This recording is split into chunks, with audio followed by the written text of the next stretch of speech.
Shalom bagi kita semuanya. Firman Tuhan untuk kita hari ini dari Yohanes pasal 19.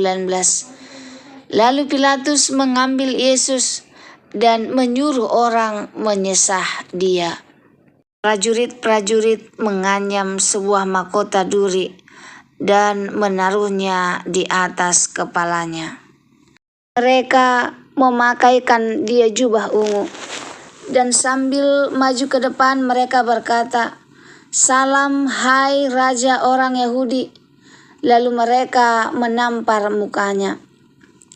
Pilatus keluar lagi dan berkata kepada mereka, "Lihatlah, aku membawa dia keluar kepada kamu supaya kamu tahu bahwa aku tidak mendapati kesalahan apapun padanya." Lalu Yesus keluar bermahkota duri dan berjubah ungu. Maka kata Pilatus kepada mereka, "Lihatlah manusia itu." Ketika imam-imam kepala dan penjaga-penjaga itu melihat dia, berteriaklah mereka, "Salibkan dia, salibkan dia." Kata Pilatus kepada mereka, "Ambil dia dan salibkan dia, sebab aku tidak mendapati kesalahan apapun padanya."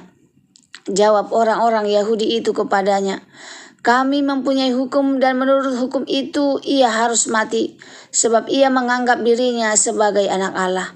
Ketika Pilatus mendengar perkataan itu, bertambah takutlah ia.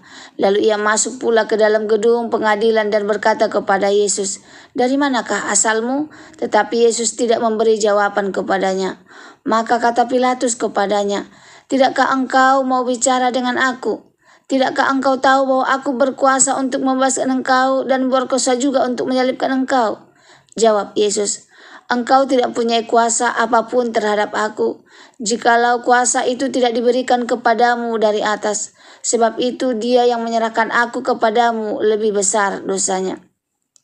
Sejak itu Pilatus berusaha untuk membebaskan dia, tetapi orang-orang Yahudi berteriak, "Jikalau engkau membebaskan dia, engkau bukanlah sahabat Kaisar.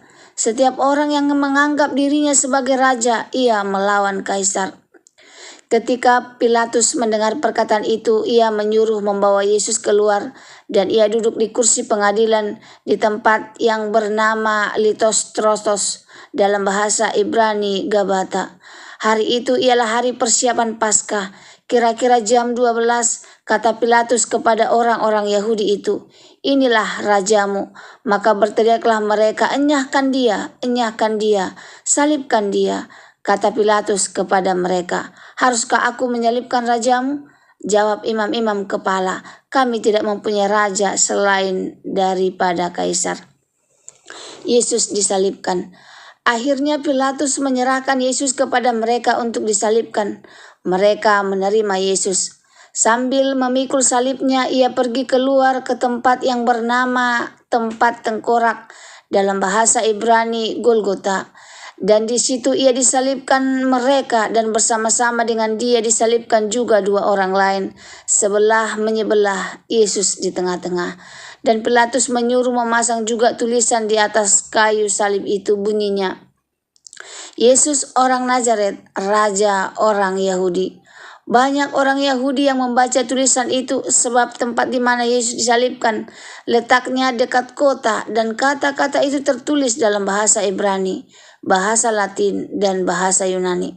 Maka kata imam-imam kepala orang Yahudi kepada Pilatus, "Jangan engkau menulis Raja orang Yahudi, tetapi bahwa ia mengatakan, 'Aku adalah Raja orang Yahudi.'"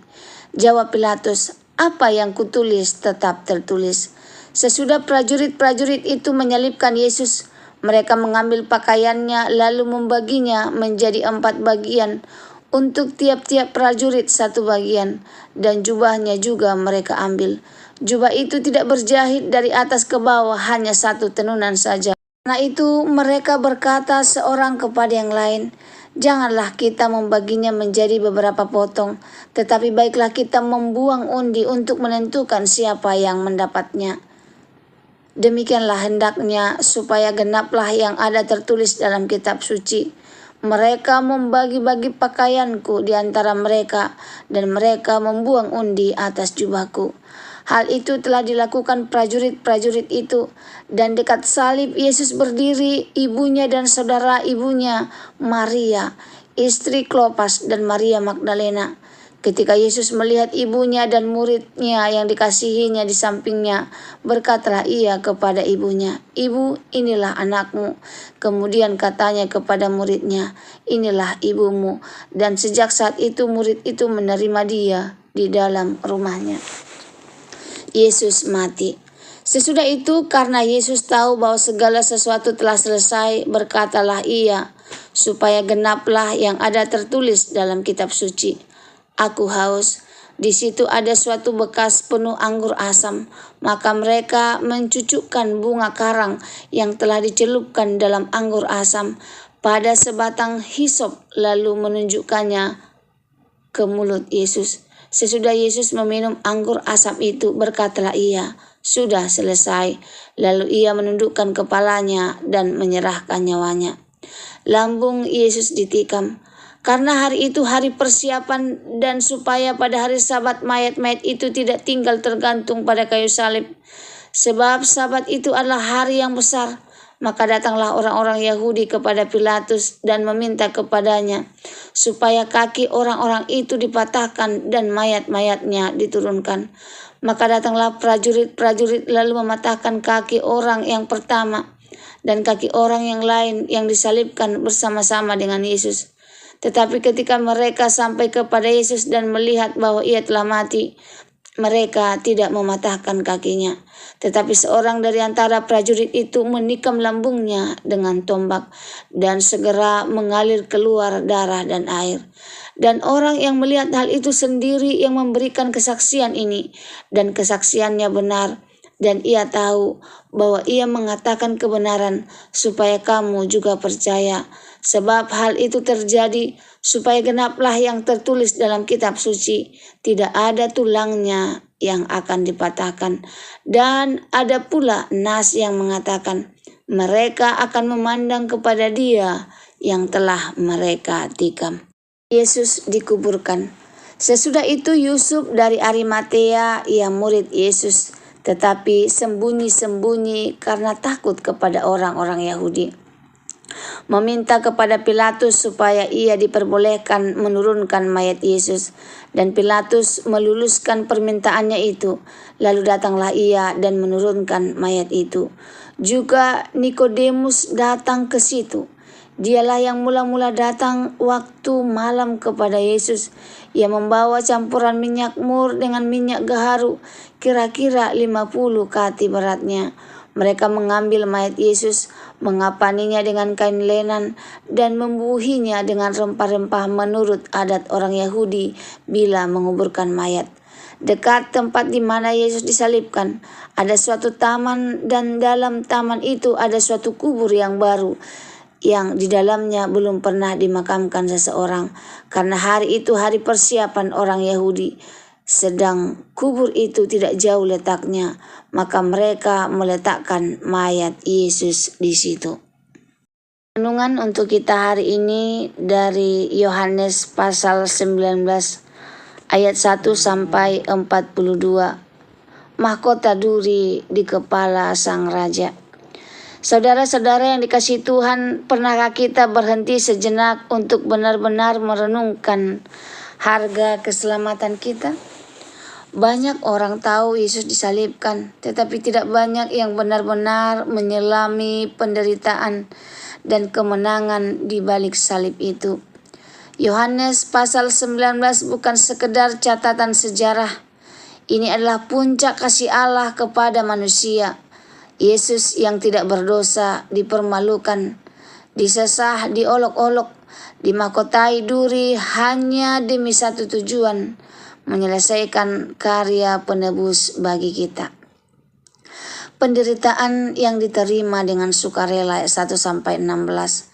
Yesus tidak melawan, ia tahu penderitaannya adalah bagian dari rencana Bapa. Pilatus menyesal Yesus bukan karena Yesus bersalah, tetapi karena tekanan politik dan kekuatan pada manusia. Namun Yesus diam, tidak ada pembelaan diri. Seperti anak domba yang dibawa ke pembantaian, ia tidak membuka mulutnya. Yesaya 53 ayat 7. Mahkota duri yang diletakkan di kepalanya melambangkan dua hal. Yang pertama, penderitaan yang paling dalam. duri melambangkan kutuk dosa. Penebusan yang sempurna, Yesus menanggung kutuk agar kita hidup dalam anugerah.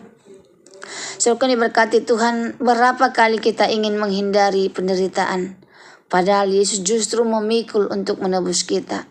Ia tidak bersalah, tetapi memilih diam supaya kita yang bersalah dibenarkan. Selanjutnya raja yang naik tahta di atas kayu salib ayat 17-22. Yesus memikul salibnya menuju Golgota atau tempat tengkorak. Tidak ada kemuliaan, tidak ada sorak kemenangan, hanya luka, darah dan ejekan.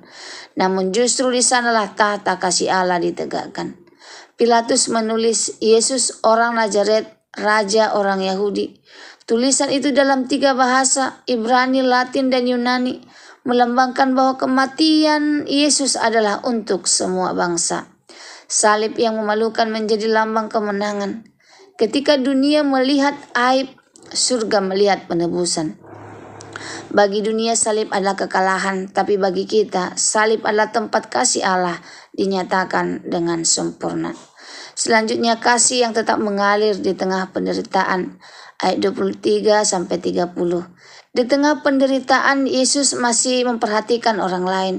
Ia melihat Maria, ibunya, dan murid yang dikasihinya. Ia berkata, "Ibu, inilah anakmu, inilah ibumu." Di tengah salib, Yesus mengajarkan kasih yang tidak terhenti, meski dalam penderitaan. Setelah itu ia berkata, "Aku haus." Ini bukan sekedar haus fisik, tetapi juga haus akan keselamatan jiwa manusia. Dan akhirnya kata yang paling mengguncangkan seluruh sejarah manusia diucapkan, "Sudah selesai." Selesai dengan sempurna, dibayar lunas. Yesus tidak berkata, "Aku kalah," tetapi aku sudah menyelesaikannya. Semua dosa, semua kutuk, semua hutang rohani manusia telah dibayar penuh di salib. Tak ada dosa yang terlalu besar yang tidak bisa dihapuskan oleh darah Yesus. Yesus berkata, "Sudah selesai." Maka masa lalu kita juga bisa selesai. Bukti dan kesaksian yang menghidupkan ayat 31-37. Ketika prajurit menikam lambungnya keluar air dan darah. Darah melambangkan penebusan, air melambangkan penyucian dan kehidupan baru. Ini bukan kebetulan, itu bukti bahwa Yesus benar-benar mati, bukan sekedar pingsan. Ia mati supaya kita hidup. Semua yang terjadi, tulangnya tidak dipatahkan, lambungnya ditikam adalah penggenapan nubuatan. Artinya Allah tidak pernah salah menepati janjinya. Selanjutnya pemakaman yang menandakan harapan 38-42. Yusuf dari Arimatea dan Nikodemus datang, 2 orang terpandang yang dulu takut mengaku murid Yesus. Kini mereka berani, mereka menyakiti dan mengapani tubuh Yesus dengan penuh kasih. Pelajaran pentingnya untuk kita, ketika Yesus tergantung di salib, kasihnya menggugah hati yang dulu takut. Kematian Yesus mengalahkan keberanian baru dalam diri mereka. Dan di taman, kubur baru disiapkan. Kubur itu menjadi saksi bahwa kematiannya bukan akhir, tapi awal dari kebangkitannya.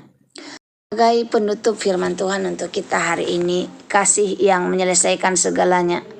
Saudara-saudara, Yesus tidak mati karena dipaksa, ia mati karena kasih. Ia menanggung salib supaya kita tidak menanggung murka. Ia berkata, "Sudah selesai," supaya kita bisa berkata, "Aku diselamatkan." Hari ini Tuhan mengingatkan kita, jangan hidup dalam rasa bersalah yang sudah aku selesaikan. Jangan kembali ke dosa yang sudah aku bayar. Tinggallah di dalam kasih yang sudah aku genapkan di salib. Semoga firman Tuhan hari ini menjadi berkat bagi kita. Terima kasih, Tuhan Yesus memberkati. Shalom.